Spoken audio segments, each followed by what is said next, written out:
You've probably heard of this thing called net neutrality. But what exactly is net neutrality, and why is it important?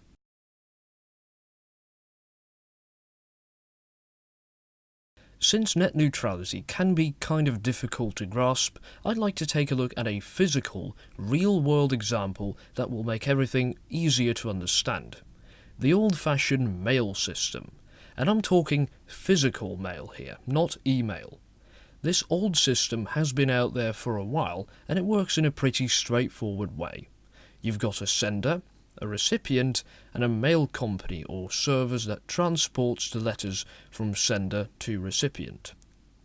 The sender pays the mail company based on how much effort and time it will take to transport a given letter. Now here's a very obvious yet very important detail. The amount of money it costs to transport that letter doesn't depend on the content of the letter. It only depends on the physical size and weight.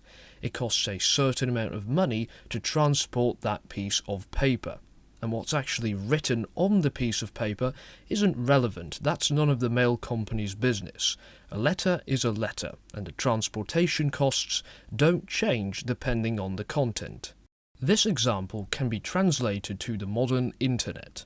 The users, that is you and the websites you visit, are the senders and recipients. The internet service provider is in this case the mail company.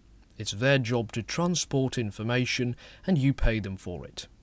Now most of the time, ISPs operate like mail companies. They get paid based on the amount of data, and the content is none of their business. This means downloading 10 megabytes of cat videos will cost the same amount of money as downloading 10 megabytes of important business information. This is due to a bit of regulation called net neutrality. Net neutrality specifies that ISPs should treat all network traffic the same way. 10 megabytes is 10 megabytes. It doesn't matter if it's 10 megabytes of cat videos or 10 megabytes of business information.